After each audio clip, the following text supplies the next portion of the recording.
మీ ఎలాంటి వ్యాపార ప్రకటనలకైనా వెంటనే మా ఛానల్ సంప్రదించండి. అందరికి నమస్కారం, నేను శిరీష. ప్రస్తుతం మనతో పాటు ఉన్నారు ప్రముఖ జ్యోతిష్య వాచస్పతి బ్రహ్మశ్రీ పోతికూచి చంద్రమౌళి శాస్త్రి గారు. గురుగారితో మాట్లాడదాం. నమస్కారం గురుగారు. ఓం శ్రీమాత్రే నమః. గురుగారు, విశేషంగా ఏప్రిల్ మాసంలో తులా రాశి వారికి ఎలా ఉండబోతుంది అంటారు? ఎలాంటి జాగ్రత్తలు తీసుకోవచ్చు అంటారు? గ్రహ గోచారం ఎలా ఉంటుందంటారు ఈ మాసంలో వీరికి? వాగర్ధావివ సంపృక్తో వాగర్ధ ప్రతిపత్తయే జగతః పితరో వందే పార్వతీ పరమేశ్వరో. మా మహేశ్వరాభ్యాం నమః.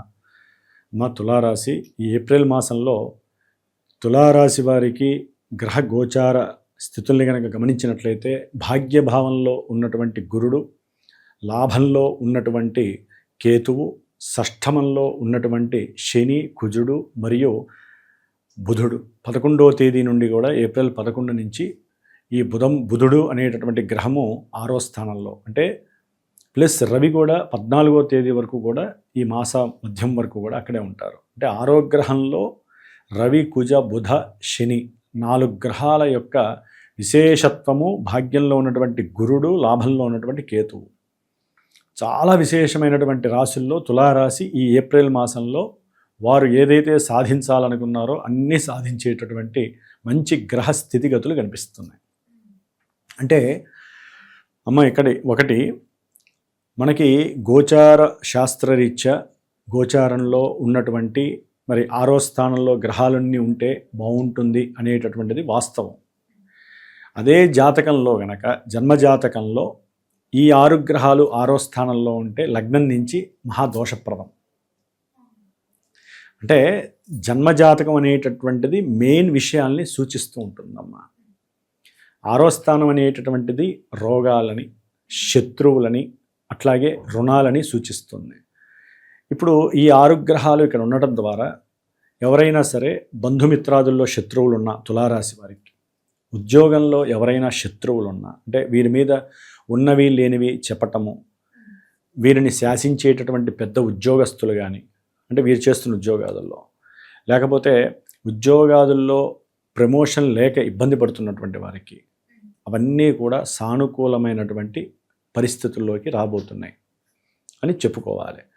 అట్లాగే ఏదైనా ఉన్నతపరమైనటువంటి విద్యాపరంగా కానీ, లేకపోతే ఆర్థికంగా కానీ, వ్యాపారరీత్యా కానీ, ఉద్యోగరీత్యా కానీ ఎవరైనా కాస్త దూర ప్రాంతాలకి ప్రయాణం చేయాలన్నా, విదేశాలకి వెళ్ళాలన్నా ప్రమోషన్ రీత్యా చాలా అనుకూలమైనటువంటి పరిస్థితులు కనిపిస్తున్నాయని గోచార రీత్యా చెప్పుకోవచ్చు. మరి విద్యార్థులకు ఎలా ఉంటుందంటారు? విద్యార్థులకి వాళ్ళు వేసేటటువంటి ప్రతి అడుగు బద్ధకం లేకుండా ఒక మంచి ప్రణాళిక చర్యలని, అట్లాగే మంచి ప్రణాళికలను గనక ఏర్పాటు చేసుకొని వారు జాగ్రత్తగా గనక ఆచితూచి వారికి ఉన్నటువంటి బుద్ధిని, వారికి ఉన్నటువంటి జ్ఞానాన్ని, వారికి ఉన్నటువంటి వాక్కుని, వీటన్నిటిని మిళితం చేసి నేను ఏదైనా సాధించగలను అని వాళ్ళు చదివేటటువంటి చదువు పైన కానీ, శ్రద్ధ విషయంలో ఏదైనా ఒక ఎగ్జామ్స్ రాయటానికి అవకాశం ఉన్నటువంటి వారు, అంటే ఇప్పుడు ప్రజెంట్ కూడా ఏప్రిల్ మాసం అనేటటువంటిది విద్యార్థులకి చాలా మంచి శుభకాలము.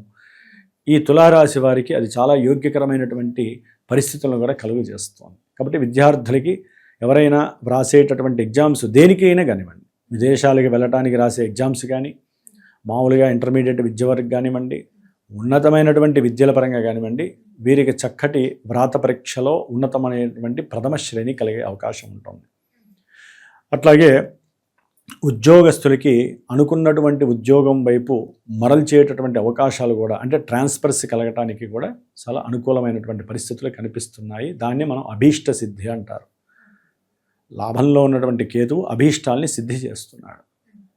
అట్లాగే ఆరోగ్యరీత్యా ఏదైనా ఇబ్బందులు పడుతున్నా, అంటే దీర్ఘకాలికంగా కొన్ని అనారోగ్య బాధలు పడుతూ ఉంటారు, దాని పరంగా విపరీతమైనటువంటి ఖర్చులు, హాస్పిటల్స్, అలాంటి వాళ్ళకి కూడా కాస్త రిలాక్సేషన్ కనిపించేటటువంటి పరిస్థితులు కనిపిస్తున్నాయి ఈ మాసంలో. మరి వివాహ యోగం, సంతాన యోగం ఉందంటారా? వివాహ యోగము వీరికి ముఖ్యంగా వివాహపరంగా ఎవరైనా ప్రయత్నాలు చేస్తుంటే ఆటంకాలు, విరోధాలు కలగటానికి అవకాశం ఉంది. అంటే వారి కుటుంబంలో ఉన్నటువంటి వారే వచ్చినటువంటి సంబంధాల వారిని ఎదుక్కుంటూ వెళ్ళి ఉన్నవి లేనివి వారికి చెప్పి సంబంధాలని దూరం చేసేటటువంటి పరిస్థితులు కూడా కొంతమందికి కనిపిస్తున్నాయి. ఎందుకంటే అమ్మ శుక్రగ్రహము ఈ ఏప్రిల్ మాసంలో 20వ తేదీ వరకు కూడా సప్తమంలో ఉండటం, అంటే కారకో భావనాశాయ అని, వివాహం కావాలంటే శుక్రుడు అనుకూలంగా ఉండాలి.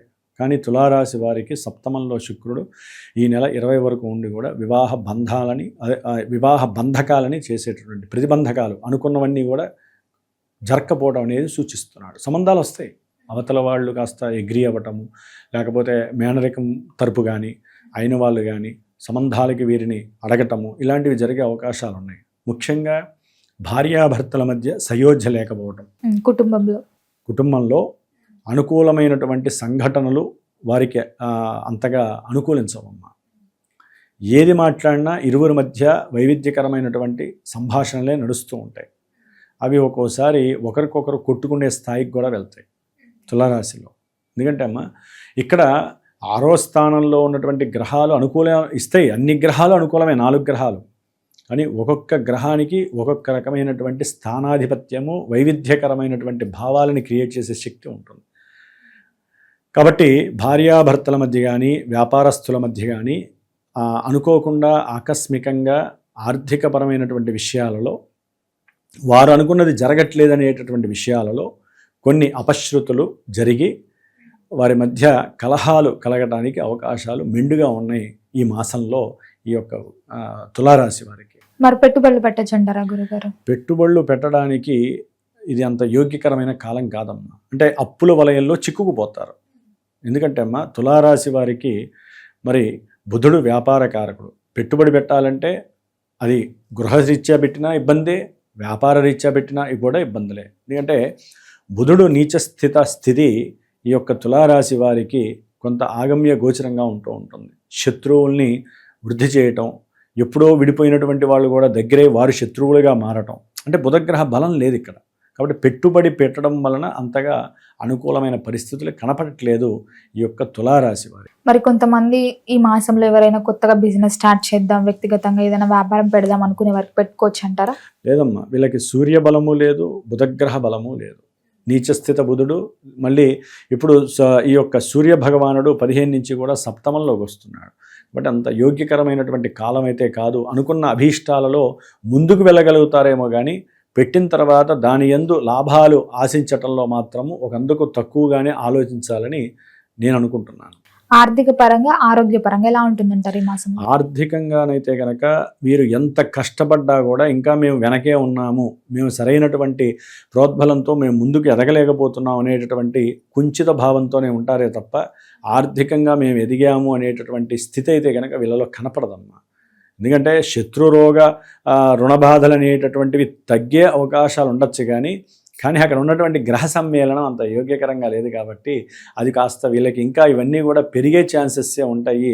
లేనిపోని దీర్ఘకాలిక అనారోగ్య బాధల వలన కూడా వీరి కొంత సమస్యలు, అంటే ఆర్థికపరమైనటువంటి సమస్యలు కలగడానికి అవకాశం ఉంటుంది. విద్యార్థుల యొక్క ఆలోచన శక్తి కూడా ఇక్కడ రాహుగ్రహం అనేటటువంటిది 5వ స్థానంలో ఉండటం ద్వారా రకరకాల వ్యాపకాల వైపుకి విద్యార్థులు వెళ్ళటము, అట్లాగే ఎవరైనా గృహం కట్టుకోవాలి అనుకున్న దాంట్లో కూడా ఆలస్యం జరగటము తులారాశి వారికి. ఇల్లు కడదాము అనుకొని ఏదైనా బ్యాంకుని సంప్రదించినప్పుడు బ్యాంకు ఓకే చేస్తుంది, డబ్బులు వస్తాయి. కానీ వీరికి పనిచేసేవారు, అంటే ఒక మేస్త్రి కానీ, ఇల్లు కట్టాలంటే మేస్త్రి ఉండాలి, పనివాళ్ళు కావాలి. వీళ్ళ వలన చాలా ఆర్థిక పతనము వీళ్ళు ఎదుర్కోవాల్సి వస్తుంది. కాబట్టి తులారాశి వారు కొంచెం జాగ్రత్తగా మాట్లాడాలి. ఆవేశంతో అది చేసేస్తాను, నువ్వు అడిగిందల్లా ఇచ్చేస్తానని చెప్పి డబ్బుని కనుక అక్కడ అప్పులు తెచ్చి ఇక్కడ అప్పులు తెచ్చి జారవిస్తే మటుకు వీరికి కాస్త ఇబ్బందికరమైనటువంటి కాలంగా మనం చెప్పుకోవాలి. ఏదేమైనప్పటికీ అమ్మ, ప్రేమికులు కొంచెం జాగ్రత్త పడండి.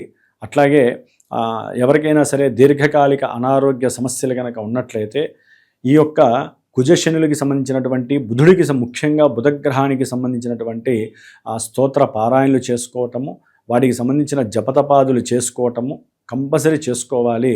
ఆ విధంగా చేసుకొని వీరు గనక జాగ్రత్తగా దుర్గాదేవిని గనక పట్టుకుంటే గనక వీరి యొక్క ఆలోచనలు పక్కదారి పట్టకుండా, వీరి యొక్క సంతోషాలకి ఆటంకాలు లేకుండా ముందుకు తీసుకువెళ్ళగే శక్తి ఒక దుర్గాదేవి. కాబట్టి ఉన్నంతలో తులారాశి వారికి అన్నీ బాగున్నాయమ్మా. కానీ ఒకటి గుర్తుంచుకోవాలమ్మా, ఇదంతా కూడా గోచారంలో కొంతవరకు అనుకూలం, 85% వరకు వీళ్ళకి చక్కగా అనుకూలమైన భావాలు కలుగుతాయని మనం చెప్పుకోవచ్చు.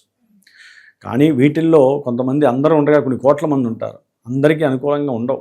ఎందుకంటే జన్మజాతకం అనేటటువంటిది మెయిన్ ఈవెంట్స్ని సూచిస్తుంది. అంటే మనం పుట్టినప్పుడు మన గ్రహబలం ఎలా ఉంది, ఇప్పుడు నడుస్తున్న దశలు అంతర్దశలు ఏంటి, అసలు మన లగ్నం ఏంటి. అసలు చాలామందికి గోచారం అంటే నక్షత్రము జన్మరాశి ఈ రెండు తప్ప జాతకం అంటే తెలియదు. మాకు ఎట్లా ఉంది ఈ సంవత్సరం అని కాదమ్మా, జన్మ లగ్నాన్ని బట్టి దశలు అంతర్దశల్ని బట్టి మీ యొక్క జాతకం బేరీజ్ వేస్తూ ఉంటాం. అంటే దాన్ని గోచారంలో చూసి సమన్వయం చేసి ఈ రెండింటి యొక్క పరిస్థితి మీకు అనుకూలమా కాదా అని చెప్పగలగటమే అసలైనటువంటి జాతకం, జ్యోతిష్యం. అది తెలియక వినేవాళ్ళు అలాగే ఇబ్బందులు పడుతున్నారు. తెలిసిన వాళ్ళు కూడా వాళ్ళు అడిగిన దాన్ని బట్టి వీళ్ళు కూడా దాన్ని డైవర్ట్ చేయడం అనేటటువంటిది ఎక్కువగా జరుగుతోంది. కాబట్టి సరైనటువంటి గురువుని నమ్ముకొని ఆశ్రయించి వారితో మాట్లాడి వారి యొక్క జన్మజాతకాన్ని చక్కగా చెప్పుకొని విద్యార్థుల విద్య, ఉద్యోగము, వ్యాపారము, లేకపోతే వివాహము, సంతానము, కోర్టు కేసులు, లేకపోతే భార్యాభర్తల మధ్య ఎడబాట్లు, ఇంకా చాలా ఉన్నాయి మనకి పాజిటివ్ నెగిటివ్. వీటి యందు ప్రవేశించబోయే ముందు వీటి యందు ఒక అసలు ఏ విషయంలో కూడా ముందుకు కార్యసిద్ధి కలగనటువంటి వాళ్ళు, ఎప్పుడూ ఆర్థిక పతనాలు జరుగుతూ ఆర్థికంగా ఇబ్బందులు పడేవారు తప్పకుండా వారి యొక్క జాతక పర్యవేక్షణ సరైన గురువు ద్వారా నిర్ణయించుకొని చెప్పించుకొని అప్పుడు వారు గనక గోచారం అనుకూలిస్తుంది అని గురువు చెప్తే దాని పరంగా వాళ్ళు ముందుకెళ్ళాలి తప్ప గోచారాన్ని పట్టుకొని వెళ్తే చాలా వరకు వీరు అక్కడక్కడ ఇబ్బందులు పడుతూనే ఉంటారని మాత్రం గుర్తుపెట్టుకోవాలి. మరి గురుగారు ఈ మాసంలో ఏ దైవారాధన కలిసి వస్తుందంటారు వీరికి?